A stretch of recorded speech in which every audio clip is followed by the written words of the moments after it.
Alors bonjour à tous, alors aujourd'hui on va se retrouver non pas pour un tutoriel, non du tout. Aujourd'hui je vais tout simplement vous montrer comment je remonte un cadre de VTT peu à peu. C'est pas une restauration, j'ai récupéré un cadre de VTT en état correct, je l'ai nettoyé, je l'ai dégraissé. Et là je vais peu à peu m'amuser à le remonter, tout simplement. Alors je ne fais pas de tutoriel, je vais vous parler en même temps que je remonte les pièces, mais je ne rentre pas dans les détails vraiment. Sauf peut-être sur certains points, mais je vais remonter puis on verra en allant. Allez, on y va directement, il n'y a pas de coupure, on y va en direct. Allez, c'est parti.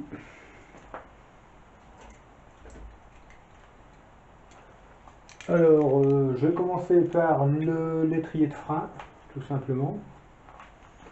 Alors, l'étrier de frein, je vais commencer par l'étrier arrière. Alors, pour ça, vous allez le voir, j'ai mes étriers. Alors, moi, ce que je vous conseille, tout simplement, c'est d'observer tout simplement ce que je fais, ça peut vous aider. Hop, on va mettre un là, on va en mettre un là, voilà. Et surtout, on prépare les chiffons. Là, moi je ne travaille pas avec des gants. On va commencer par ça comme par hasard. Hein, bon. Allez, on y va. Donc, comme d'hab, hein, on y va généreusement, on n'hésite pas, bien partout sur les axes. Ce que je suis en train de graisser, c'est tout simplement les portes étriers de frein. On avait deux à l'arrière et deux à l'avant sur la fourche. Vous allez voir. Hop, on y va, on bombarde. Hop, vous ne trop que pas assez comme d'hab. Voilà. Alors, j'ai préparé mes pièces. Comme ça, je n'ai plus qu'à monter peu à peu. Je pense que la vidéo va se faire en deux parties. Parce que je ne pense pas pouvoir tout faire aujourd'hui. Alors, droite ou gauche, c'est simple. Hein, vous le voyez par rapport à la forme de tétrier, je vais y arriver. C'est bien du direct. Ça ne me surprend pas. Alors, qu'est-ce qui se passe? Alors, par contre, petit détail, je suis obligé de vous le préciser, sur vos portes étriers avant ou arrière, vous verrez qu'il y a trois petits trous. Ça sert tout simplement à bloquer votre ressort de rappel. Alors, vous comprendrez vite le système. Plus vous mettez le ressort vers le haut, par rapport au fait de regarder en face de vous, hein. Donc, plus vous le mettez vers le haut, le ressort, plus il sera tendu. Plus vous le mettez sur le trou du bas, moins il sera tendu. Tout simplement. Donc voilà, alors il arrive comme là, on le pousse, hop voilà, tout simplement. Donc vous mettez en place votre ressort, c'est une petite tige qui ressort tout simplement. Petite tige qui ressort, il faut bien mettre le ressort, d'accord, bon bref. Un jeu de mots à 10 balles, c'est pas grave. Hop, vous mettez votre vis d'étrier. Ne vous inquiétez pas, la graisse il y en a dans le pot de vis, il y en a tellement partout que ça va aller. En même temps, on verra un petit peu le temps que ça met à remonter un vélo. Même en s'y connaissant, vous verrez que c'est pas toujours évident, il y a des fois des imprévus. Alors le but du jeu, c'est tout simplement qu'il soit bien libre. Hop, voilà pourquoi il faut mettre de la graisse. Alors je dis pas que ça fonctionnerait pas sans graisse, mais à la longue, l'humidité et compagnie, vous connaissez la chanson. Bon, voilà, t'en as mis un. Vous allez mettre, je ne sais même pas pourquoi je cherche, le deuxième. Opération.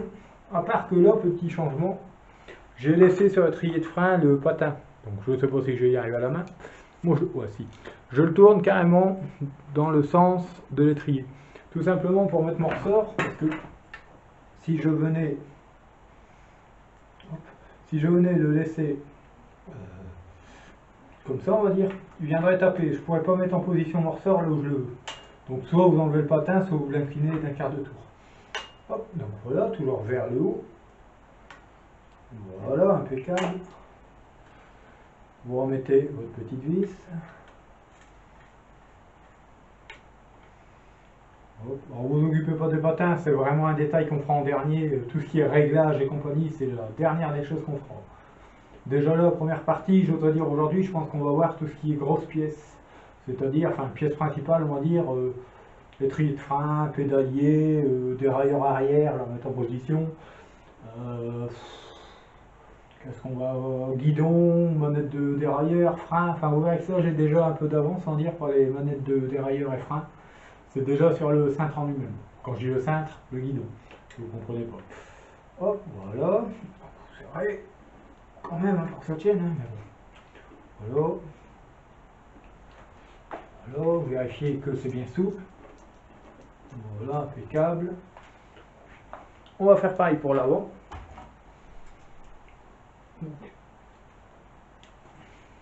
Même système, sauf que ça vient sur la fourche ici.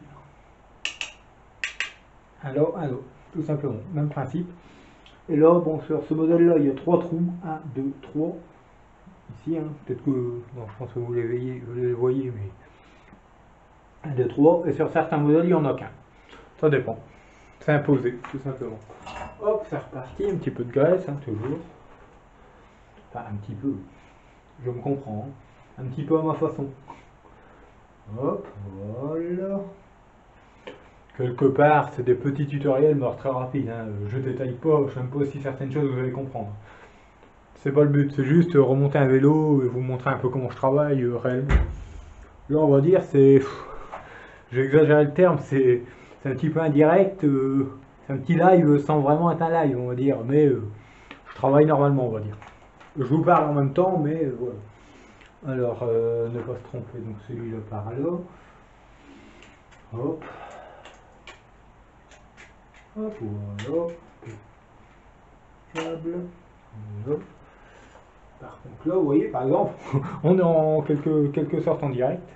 Je sais pas préparer de boulons. Bon, c'est pas grave, je vais aller les chercher après. C'est pas parce que je suis en train de filmer, hein, c'est pas le souci, je vais y aller. Ils sont là à côté de moi, j'en ai. C'est pas le souci. Vous voyez, je vous parlais du patin, j'ai oublié de le bouger. Hop, j'ai coincé. Regardez, hop, il tape, je peux pas mettre mon. Hop, voilà, donc vous faites ça, et là, c'est bon. Ça, hop, vous mettez le jeu. Bon, enfin, il est parti. Hop, voilà. Voilà, donc, je vais aller chercher 2 boulons. Je suis là, vous inquiétez pas, je suis juste à côté. Hop.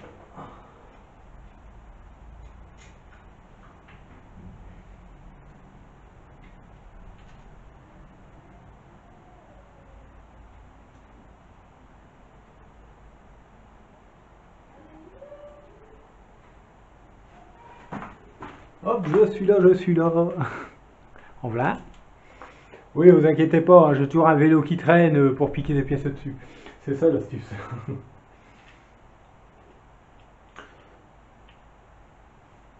Puis il y a certaines pièces, c'est tellement standard que... Voilà. Les vis de frein restent les vis de frein standard. Que ça vienne d'un Décathlon, que ça vienne d'un vélo de chez Cora, de chez Auchan, c'est le même quoi. C'est le même vis. C'est une des rares pièces qui est standard. Par contre, pour les dérailleurs, c'est une autre histoire. Surtout les dérailleurs avant. Vous avez plusieurs modèles, plusieurs attaches, passage haut pour le câble, passage bas, oh là, c'est... Enfin, là on va dire on a de la chance, il n'y en aura pas de dérailleur avant. Hop, donc voilà, et là, vous voyez, j'ai un problème. Ah oui d'accord, bon. Je sais plus un problème, c'est... Qu'est-ce qui se passe? Ah, il y a un problème de ressort, vous voyez. Vous voyez, comme quoi, même moi en sachant ce que je fais, ben... Voilà, des fois on a des petites surprises comme ça. Alors ben, qu'est-ce qu'on fait? Ben, voilà. On redémonte, on regarde qu'est-ce qu'il va pas. Là en l'occurrence, le ressort il est mort. Le ressort il est explosé. Regardez. Bon. Ça me dire comment tu vas faire? Ben on va le changer. Tout simplement. Hop, alors un ressort de...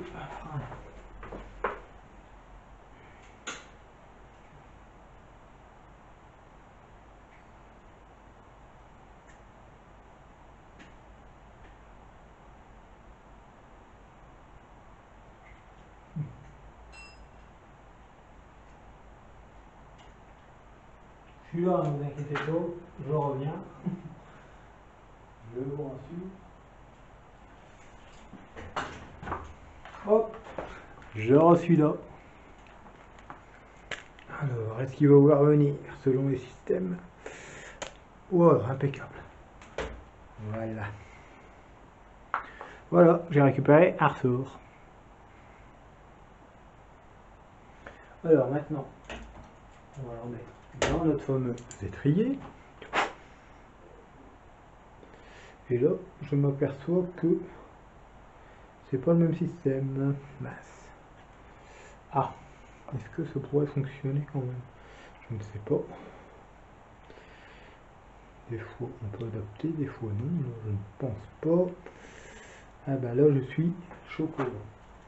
Alors, voyons voir dans ces cas-là. Alors, ben, dans ces cas-là, ben, je m'arrête de travailler 5 minutes, je réfléchis, et puis j'adapte, j'essaye de faire pour ça. Et s'il faut, je change l'ensemble de l'étrier, je crois que je vais même pas me casser la tête. Je vais changer l'étrier complet. Hop, je reviens, j'ai piqué le deuxième morceau. Alors, une petite vis. Hop.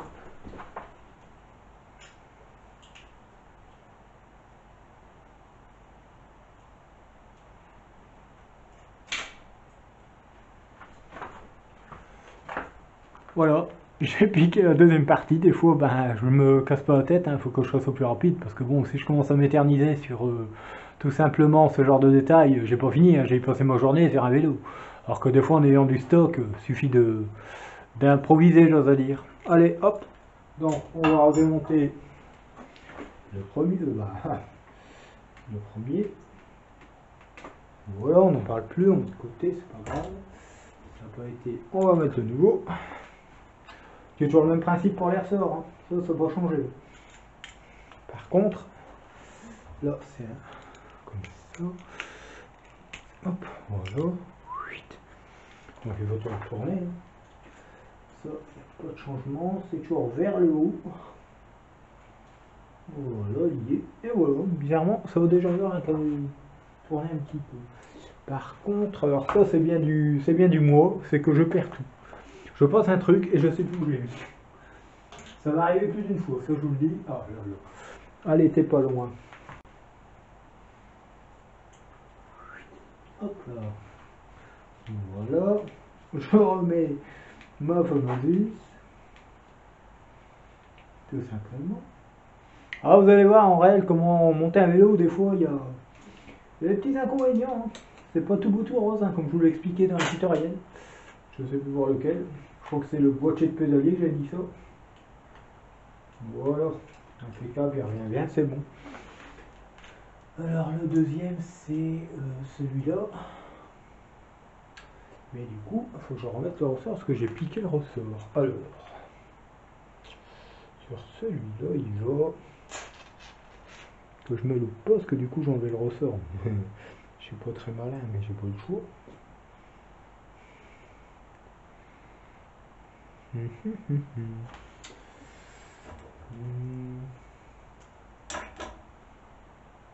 problème sur celui-là, c'est marrant ça.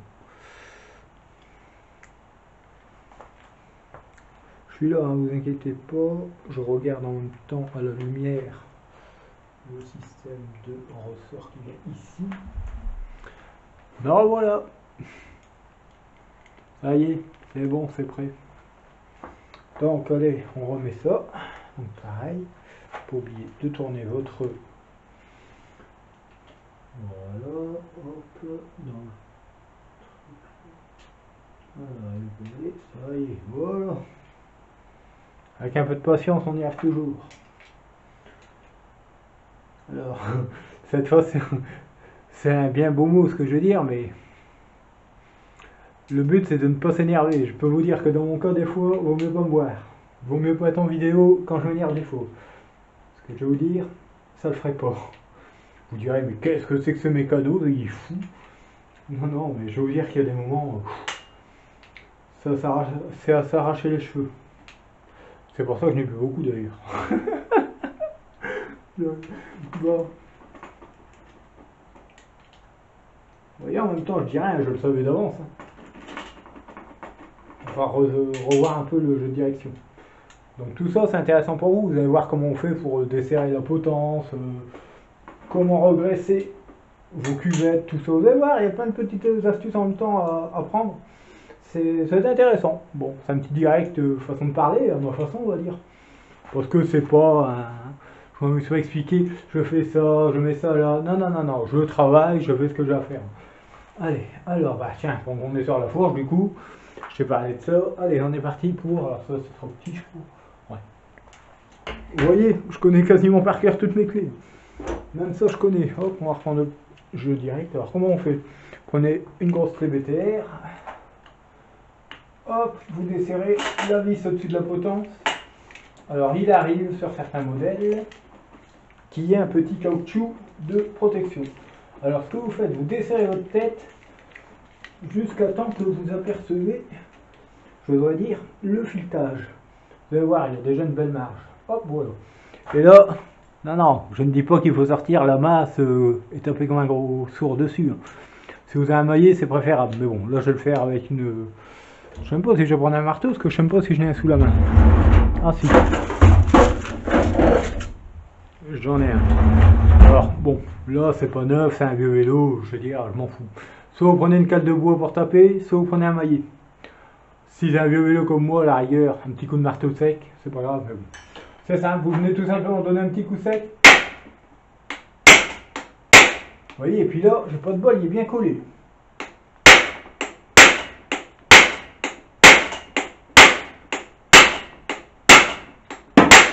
Bon, alors je vous le dis, hein, ce que je fais là, c'est pas du tout normal, je comprends même pas, là il y a un problème. Donc pareil, on se retrouve tout de suite après que j'ai réglé ce problème là. Vous voyez, ça a l'air du direct. Allez, à tout de suite. Me revoilà. Bon, alors, ce que je viens de faire, normalement, on fait pas du tout comme ça. On tape pas comme un débile, il n'y a pas d'autre mot sur ce que je viens de faire. Normalement, on tape un coup sec, la vis, elle descend à l'intérieur, ça débloque le mécanisme, qui est tout simplement un cône fendu, tout simplement, je dois dire, à l'intérieur. Bon, dans mon cas, ça y est, j'ai réussi à l'avoir. Alors, je ne sais pas ce qui s'est passé, hein, c'est pas un vélo neuf. Il y a des fois, je ne cherche même pas à comprendre.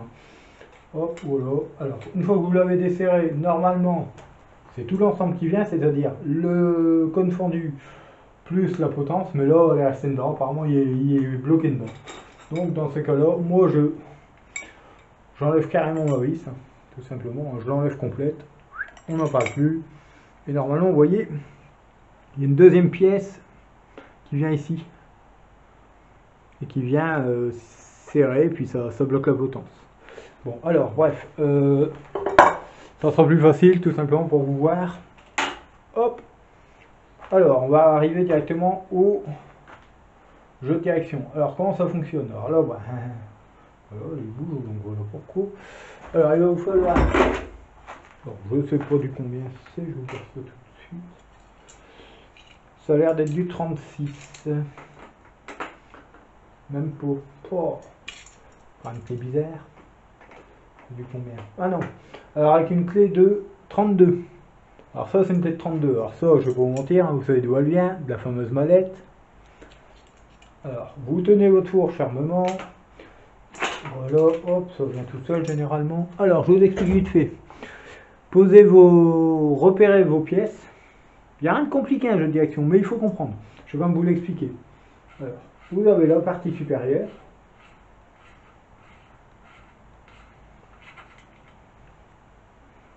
Voilà. L'hexagonale, toujours vers le bas. Vous avez une partie, de toute façon, vous avez à l'intérieur, je voudrais dire à l'intérieur, vous avez une partie, peu évident, vous avez une partie qui est un petit peu épaulée, j'oserais dire, pour pouvoir venir faire buter. Donc vous n'irez pas plus bas, même si vous ne pouvez pas le mettre à l'envers en fait. C'est ça que je veux vous dire, vous ne pouvez pas fileter, c'est obligé de ce sens-là. C'est toujours de ce sens-là, vous ne pouvez pas faire autrement. Hop, alors voilà, vous avez... On a de la chance aujourd'hui, elle n'est pas collée. Une rondelle, mais attention, cette rondelle a une petite particularité, vous le verrez sur votre fourche, il y a une fente. Je ne sais pas si on la voit.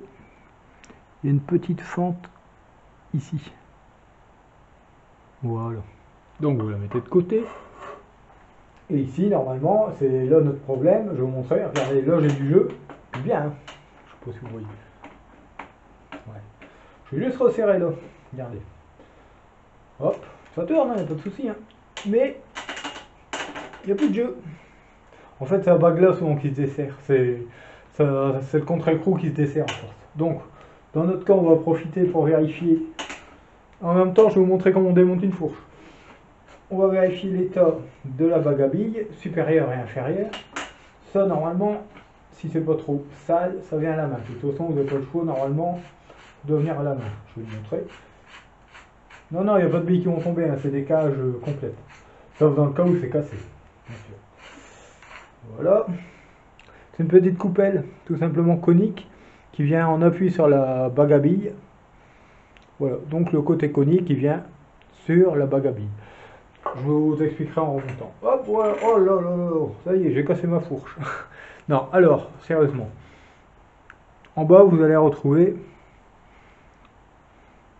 une bague à billes. Et là, on voit vraiment qu'elle est bien... Hop, j'enlève. Elle est vraiment bien graissée. Je suis content, pour une fois. Et en bas, vous avez... je sais pas comment on appelle ça. Un cône, je dois dire. Un cône qui vient permettre à la cage à billes de se centrer, tout simplement. Et pouvoir pivoter. Alors, c'est un cône de centrage, je pense, tout simplement. Alors, celui-là, on peut l'enlever, hein, si on veut. Avec un tournevis plat ou bien... Il existe un outil spécifique. Mais bon, personnellement, je ne l'ai pas. Donc, sens de vos bagues. Faut pas se tromper. Il y a quand même un sens. Vous avez une partie arrondie et une partie plate. Là, c'est la partie plate. Et là, c'est la partie arrondie. C'est la partie plate en première. La partie plate, elle vient sur votre cône. Et les billes, j'oserais dire, la partie arrondie, c'est côté billes vers le haut. Voilà, donc, ce que vous faites. Alors, dans mon cas, je n'ai pas besoin de regresser. Sinon, ce que vous faites, vous nettoyez un coup l'intérieur de la cuvette. Avec un chiffon, avec du nettoyant multi-usage, du nettoyant frein comme vous voulez, un dégraissant quoi. Bien propre, vous regraissez comme d'habitude, hein, prenez de la graisse, des gants ou pas, comme vous voulez. Vous remettez de la graisse, vous en mettez sur la cage à billes, dans mon cas, il y en a tellement que je ne m'embête même pas. Et vous renfilez en maintenant, avec vos doigts par-dessous, la fourche. Alors c'est exactement le même système en haut. Vous avez une cage à billes. Désolé, petit souci technique, il y a une coupure d'un coup. J'avais ma carte mémoire qui était pleine, donc j'ai effacé des anciens fichiers et j'ai remis à jour tout ça. Alors je reprends où j'en étais pour vous. Alors j'en étais là, hop, je enlève ça, du coup j'ai remis ma fourche à l'arrache. Donc je vais vous expliquer que pareil, au niveau du haut, la cuvette supérieure, il y a pareil une cage à billes qui est pareil, même système, un côté arrondi, un côté plat. Alors là c'est l'inverse. On voit bien, je ne sais pas si vous voyez, si c'est assez près. Les billes, elles sont vers le haut. Bah ici, on va vers l'inverse. On va mettre les billes vers le bas, l'arrondi vers le bas, et le plat vraiment à fleur de la cuvette, tout simplement. Hop, alors on enfile la fourche, voilà, tout simplement. Et on va faire la même chose en envers. Donc on remet la cuvette conique, donc la partie conique à l'intérieur, côté, je sais pas si on voit. Hop, alors, doucement parce que c'est un filet fort fin, toujours pareil, hein, s'il faut nettoyer la cuvette, remettre de la graisse, etc., vous le faites, hein. Vous le voyez, hein, de toute façon, vous le voyez à l'état de vos doigts, hein, puis vous le voyez visuellement. Donc voilà, vous remettez ça à fond, c'est ce qui permet de maintenir la fourche et c'est ce qui évite d'avoir du jeu, tout simplement. Hop, voilà. Vous la serrez juste à la main, de façon que ce soit, vous voyez, il faut vraiment que ce soit libre, hein. Regardez, hop, elle doit, voilà, mais il faut plus qu'il y ait de jeu. Voilà, là il y a de jeu, je m'en inquiète même pas, c'est impeccable. Hop, vous voyez, je vous disais, un petit coup de chiffon, par-ci par-là des fois. Bref, là c'est pas encore trop sale. Alors, la fameuse petite rondelle avec une fente. Ah, là on voit bien, là on la voit. Voilà. Donc cette petite fente, c'est ce que vous mettez en premier. Comme ça, un peu incliné en diagonale. Et hop là, voilà, ça rentre tout seul. Et votre fameuse tête hexagonale qui vient faire contre-écrou. Voilà. Et voilà. Alors votre jeu est corrigé. Vous avez pu en même temps voir comment regresser des bagues à billes, tout simplement, de jeu de direction. Alors vous reprenez votre clé de 32 et vous venez, n'hésitez pas un petit peu, voilà, resserrer la tête. Et vous voyez, c'est toujours aussi libre, nickel. Par contre, si vous avez le malheur de mettre une bague à l'envers, vous écrasez toute la bague, c'est mort, c'est poubelle. Vous êtes bon pour changer votre bague à billes. bague ou kajabi, hein, comme vous voulez, je dis bague parce que ça ressemble plus à des bagues. Mais voilà. Hop, donc voilà. Vous prenez. Alors là, par contre, c'est souvent le cas, là, c'est pareil, hein, c'est classique. Il n'y a pas de graisse. Alors c'est aussi pour ça qu'à l'intérieur, ça restait collé. Ça a dû rouiller, se souder, on va dire. Donc pareil. On y va, on tartine bien tout autour. Comme ça, à l'avenir, bah, je suis sûr qu'il n'y aura plus de problème. Bizarrement, j'ai eu des fois. C'est arrivé des fois que j'ai eu des vélos à réparer en révision ou autre. Ils sont arrivés avec des états, je ne raconte même pas la rouille. Bizarrement, j'ai mis de la graisse, comme je le fais à chaque fois. Pour certains vélos, ça arrive qu'ils reviennent des fois pour des bricoles, pour un changement ou autre. Bizarrement, j'ai plus aucun mal à démonter. Je suis jamais embêté, une fois que j'ai remis de la graisse à la potence ou à certains endroits comme les étriers de frein et compagnie. Bon, c'est les patins, hein, je parle bien des étriers en eux-mêmes, hein, les pivots d'étrier. Voilà. Hop. Je suis au dos, parce que voilà, vous remettez ça dedans. Regardez, hop, oh là, oh là, il y en a partout. C'est impeccable, j'adore. Je préfère que ça dégueule de partout. Je préfère que ça dégueule comme là, c'est impeccable. Voilà, vous venez. Alors là, dans mon cas, c'est un petit peu plus. Non, c'est juste. Voilà, parfait. Vous reprenez votre BTR. Vous venez resserrer un petit peu. Alors, profitez-en pour recentrer votre potence. Voilà. Vous mettez au-dessus. Je suis déjà trop serré. Hop. Là, impeccable. Voilà. Normalement, pas besoin de serrer comme un débile une potence souvent. Si tout va bien, elle est bien serrée, c'est bon. Voilà, je vais mettre ça là où bien j'ai quand les perdre. Voilà, ça ressemble à quelque chose. On voit bien qu'il y a de la graisse partout. Voilà. Si madame veut un peu de maquillage en même temps, n'hésitez pas, un peu de mascara, non? Non? Bon. Alors, sérieusement, maintenant je vais mettre le cintre, le guidon. Alors, comme je vous l'ai expliqué, j'ai déjà une partie de préparée. Donc c'est un avantage. Hop, allez. Donc vous le prenez, vous l'enfilez, vous suivez la courbe du... Alors, par contre ici, je sais pas, non on verra pas, peut-être de ce sens-là. Vous avez sur un cintre d'écran. Il faut que vos crans, vous ne les voyez plus. Il faut qu'ils soient au niveau de l'intérieur de la potence. Hop, voilà. Par contre, si vous voyez que ces fameux crans sont abîmés ou lisses ou quoi que ce soit, cherchez pas à changer de guidon, parce que même une fois serré, souvent, il y a beaucoup de problèmes. Vous freinez, fou, ça tourne, et là, je vous raconte pas, ça peut être l'accident. Qu'est-ce que je cherche? Comme d'habitude, un peu perdu, une clé de 13. Hop, une clé de 13, hein, plate, à pipe, on s'en fout. Ça arrive que ce soit BTR, hein. Là dans mon modèle c'est... Voilà.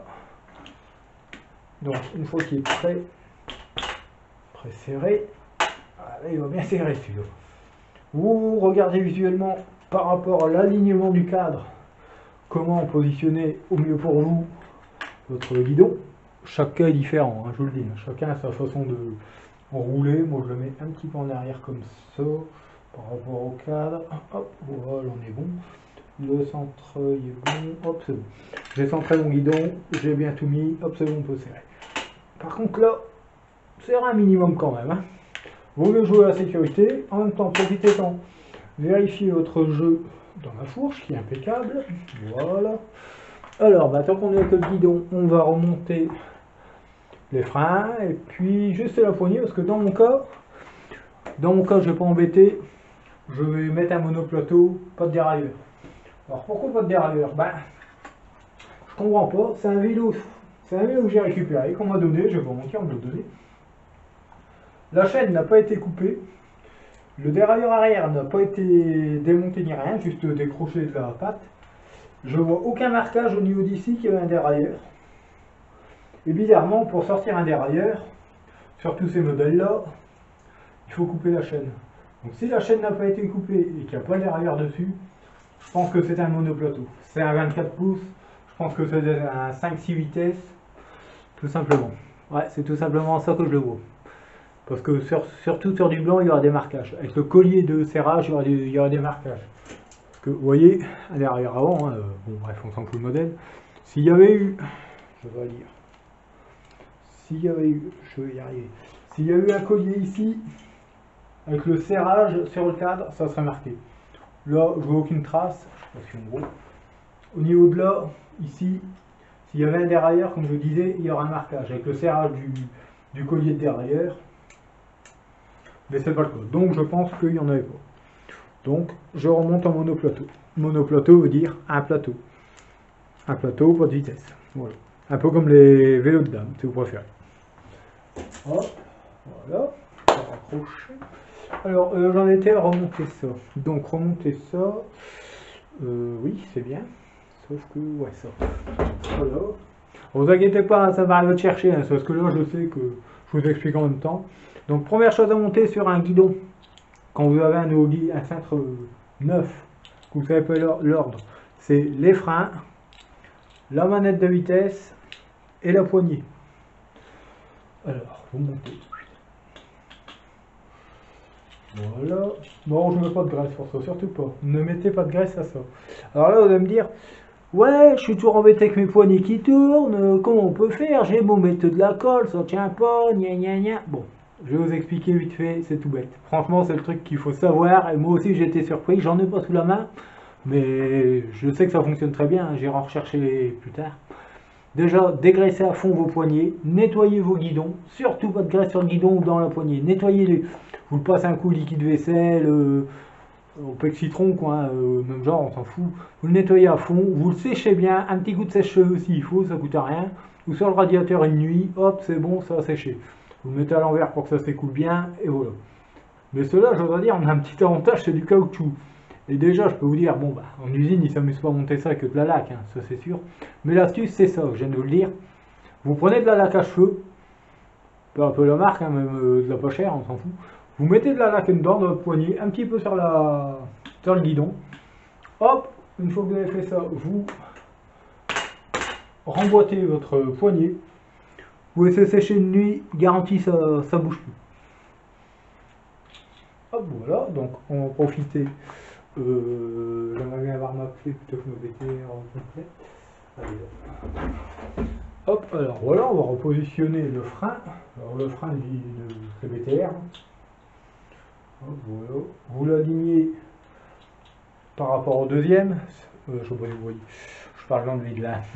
Donc vous l'alignez par rapport au deuxième. Hein, pour faire ressembler quand même à quelque chose. Je vous vois bien qu'un frein comme ça et puis un frein en l'air. Bon, ça ferait bien, hein. Bon, pas un millimètre près, hein, mais plus précis c'est, mieux c'est. Surtout pour les personnes les plus maniaques, on va dire. Hop, voilà. On va le faire avec un pinceau. Vous voyez, ça paraît pas, mais je l'ai mis un peu trop bas. Puis je recommence. Un peu, mais pas dit trop non plus, t'abuses là. Hein. Hop, voilà, on est bon. Hop, voilà, vos poignées de frein sont remontés, votre poignée grippe, vous voyez, il faut la bouger, hein, celle-là c'est du caoutchouc, c'est génial. Bon, ce qu'on peut faire, tant qu'on est là-dedans, et encore là, ah, d'accord, vu. On va dire j'ai de la chance, j'étais en train de m'inquiéter pour ma manette de dérailleur, j'allais vous dire on va poser le câble de frein tout de suite pour être tranquille, c'est ce que je vais faire, parce qu'il faut que j'enlève le cache. Alors pour certains, je ne vais pas commencer à épiloguer sur le nombre de sortes de boîtiers qui existent au niveau des poignées tournantes.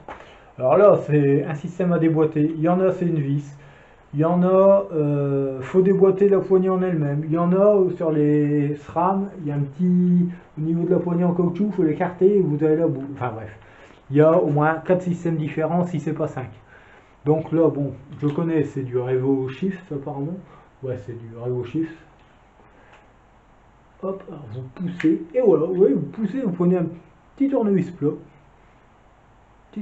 vous venez pousser la petite languette qu'il y a, ici, je sais pas si on voit, ici une petite languette, hop, vous la poussez, vous enlevez, attendez, je vais vous tourner un petit peu, voilà, hop, vous venez déboîter votre couvercle, tout simplement, c'est un ensemble, hein, directement, vous posez, au moins vous êtes sûr de ne pas perdre de vis.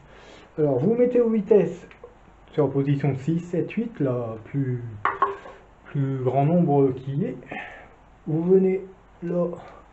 Alors des fois il arrive à l'intérieur dans le mécanisme, vous la voyez, hein, la boule elle est là, elle est énorme, hein, vous ne pouvez pas la louper. Des fois il faut venir avec un petit tournevis plat, comme là, faire levier pour déloger le câble. Bon, c'est un petit truc à prendre, hein. Vous poussez d'un côté, et quand ça veut bien venir, voilà, hop, voilà. Voilà, là, ce qu'il me reste, c'est un petit bout de câble, poubelle. Alors, vous prenez un nouveau câble, j'en ai déjà hop, c'est le bruit du câble que vous venez d'entendre. Vous reprenez un nouveau câble, hein. Hop, voilà. Donc câble de dérailleur, comme je l'ai expliqué l'autre jour vite fait, petite boule, contrairement à un câble de frein qui est une grosse, voilà. Hop, vous venez renfiler votre câble de ici, que je ne me trompe pas. Attention à vos yeux, ça saute un câble. J'ai pas dit de mettre des lunettes, mais je vous dis faites attention. J'ai déjà été surpris. Hop.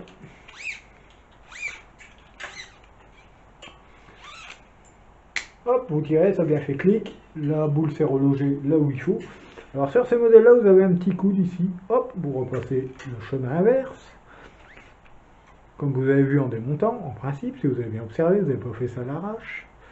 Je dis ça, c'est pas méchant, hein, c'est pas une critique, mais j'en ai déjà vu, hein. Bon, bref. Voilà. Vous le remettez bien dedans, de toute façon il se met bien. Voilà, votre câble est placé, c'est tout. Hop, vous remettez votre petit cache. Donc comment remettre le cache? Vous remettez, vous voyez, déjà observez un peu l'intérieur comment il est fait. À l'intérieur, vous avez une espèce de pins, j'oserais dire. Je sais pas si on va voir. Une espèce de pins ici. Non. Une espèce de pins en plastique. Hein. Donc attention, un plastique, qui dit plastique dit fragilité. Hein. Vous venez le remboîter dans son logement ici. Hop, voilà comme ça. Voilà, impeccable. Vous appuyez. Et vous venez remboîter le tout. Normalement. Hop, voilà. C'est tout, c'est terminé. Il est remis en place.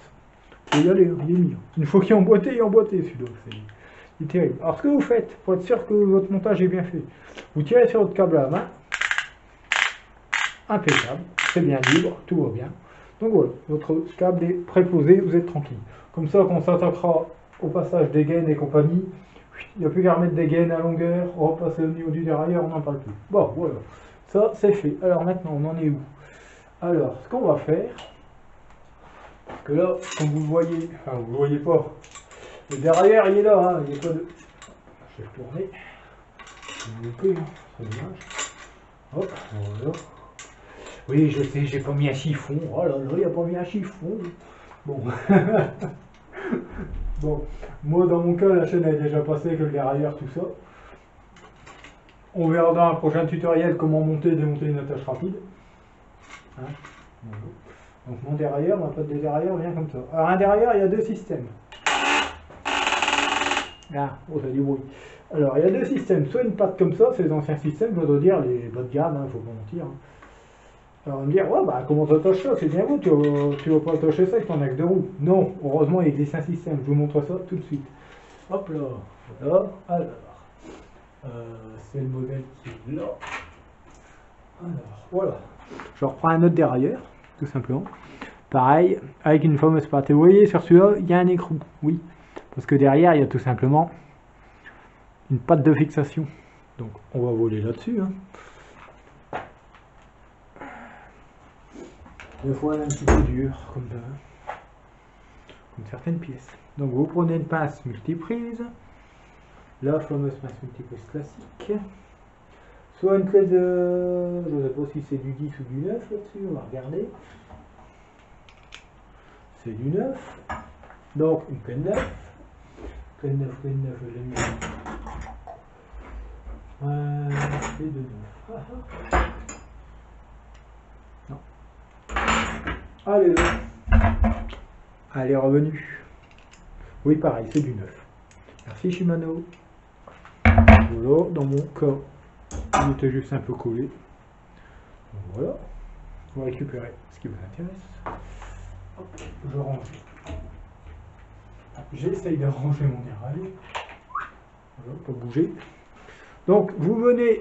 Alors là, je vais tourner la caméra un petit peu volontairement. Je vais peut-être zoomer un peu. Vous venez loger la petite pièce là. Vous allez voir, il y a une gorge. La gorge, elle va vers l'intérieur du cadre et revient vers l'extérieur. C'est-à-dire, et le côté arrondi au niveau d'ici. Mais à l'intérieur, ça vient pas. Je vais le montrer en extérieur. Elle vient pas comme ça. Elle vient, sa position, elle est bien comme ça, elle glisse à l'intérieur, mais de l'intérieur du cadre. C'est ça que je veux dire. Donc elle vient comme ça. Par-dessus, vous y mettez. Alors voilà, vous remettez votre vis au niveau du derrière, de toute façon c'est fait pour. Voilà, comme ça. Et hop, elle vient se visser. Comme ça. Et après, une fois ceci fait, clé de 9. Toujours avec la clé de 9, vous venez resserrer. Voilà. Alors vous venez, alors là par exemple on le voit bien, c'est pas du tout aligné, là vous rentrez même pas au axe 0. Donc vous tournez de façon à vraiment bien positionner la patte par rapport à la patte de roue arrière. Vous maintenez votre derrière pour peu qu'il bouge et vous serrez. Alors vérifiez qu'il soit bien à fond, apparemment ouais.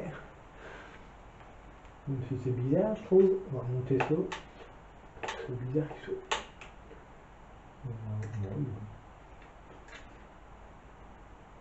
Voilà, alors serré, mais voilà. Il tient, c'est tout, parce que c'est des petits pots de vis, hein, c'est des petites vis, modérément, on va dire, le ferrage. Hein. Donc voilà, vous venez de refixer votre arrière. Vous venez pas me croiser la chaîne. Hein. Je dis ça, du coup, je vérifie si je l'ai pas fait. Non, c'est bon. Voilà, comme ça. Alors, ce qui m'embête, c'est que j'ai dit qu'on allait passer en monoplateau. Mais je sais pas si, honnêtement, je sais pas s'il m'en reste. Alors, un monoplateau. C'est pas grave, c'est avec des musiques. Un monoplateau. Je crois qu'on va pas se casser là. Oh, j'en ai un lot. J'en ai un lot. Alors, je prends celui-là. Il est loin d'être beau. Il est très loin d'être beau. J'en ai un. Il est loin d'être beau. Il faudra peut-être un petit coup de peinture à l'avenir. Voilà, mais je vais pas me casser la tête, je vais mettre celui-là. C'était un que j'avais fabriqué avec un plateau, tout simplement. J'avais bidouillé. Enfin bref. On va mettre celui-là. Donc, soit en monoplateau, soit triple plateau, selon les modèles, le vélo, comme vous voulez. C'est vous qui voyez. Toujours système carré hein, au niveau du boîtier de pédalier. Vous allez me dire, ouais, on n'a même pas vu comment tu l'as monté. C'est vrai, vous n'avez pas vu comment j'ai monté mon boîtier de pédalier parce que je ne vous raconte pas, j'ai passé 1 heure ce matin à remonter la cuvette. J'ai eu des problèmes sur problème. Donc j'ai dit, heureusement, je monte d'avance parce que si je commence à filmer ça, je crois que ça va pas le faire. Hop, voilà, donc de l'autre côté pareil. Un petit coup de maillet normalement, hein, toujours pareil. Alors, je vais... Hop, voilà, alors une fois que vous avez fait ça, vous inquiétez pas, je pique des boulons ailleurs. Hop, voilà, tout simplement. Non, j'ai pas. Bon, c'est pas grave, donc vous remontez. Alors, toujours avec mon histoire, là, c'est par exemple des boulons tout simples. Il n'y a pas d'histoire de clé BTR intégrée ou... Voilà. Oh là, j'ai où moi? Je reviens. Voilà. Hop, donc la clé de 14, la fameuse clé qui va bien. Vous remettez ça bien dedans.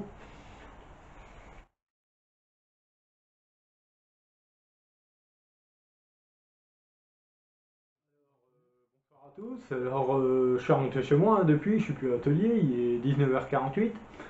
Je tenais à enregistrer ce message tout simplement pour m'excuser pour la qualité de la vidéo, parce que je sais que dans la vidéo c'est coupure sur coupure. Ça a commencé avec un problème au niveau de l'étrier de frein avec l'ARSA. J'ai eu un deuxième problème au niveau de la saturation de la carte mémoire, pas de bol.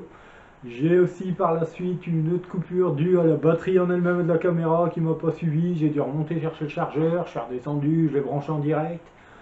Alors voilà, j'avais effacé mes fichiers, j'ai continué à enregistrer, à un moment ça recoupé, je m'en suis pas aperçu, j'ai continué à filmer, enfin j'ai cru continuer à filmer, et en fait ça filmait plus depuis au moins 5 minutes peut-être à peu près, donc on s'était arrêté tout simplement en réel. Vous le verrez par vous-même sur la vidéo en direct, vous verrez quand j'aurai publié sur YouTube que la vidéo s'arrête net d'un coup alors que je suis en train de vouloir monter les boulons du pédalier. Donc je m'en excuse pour tous ces petits problèmes, j'espère qu'à l'avenir ça s'améliorera, il n'y aura plus de soucis, je ferai en sorte que ça n'arrive plus tout simplement, même s'il faut raccourcir les vidéos, tant pis. Mais voilà. Qu'est-ce que je vais vous dire? Oui, donc demain je vais refaire une vidéo. On va continuer l'avancement du vélo, il ne reste plus grand chose. Au total, donc le pédalier est terminé d'être monté, les boulons sont posés, sont fixés. Il restera en gros à poser les gaines, couper les gaines, pneus, jantes, chambre à air, tout ça quoi, l'ensemble. Cap de dérailleur, réglage de dérailleur, réglage de patin de frein, enfin bref, tout ça. Donc on va se retrouver demain après-midi, je pense, ou demain soir, on verra bien selon ce que j'ai à faire en journée. Hein. C'est une vie comme tout le monde, faut pas mentir. Donc on se retrouve demain pour la suite du remontage du VTT. Et puis voilà. Donc merci à vous pour ce visionnage, même si il y a eu pas mal de petits problèmes, tant pis. Mais bon, on s'améliorera à l'avenir. Allez, merci à vous, bon visionnage et à bientôt. Salut, merci.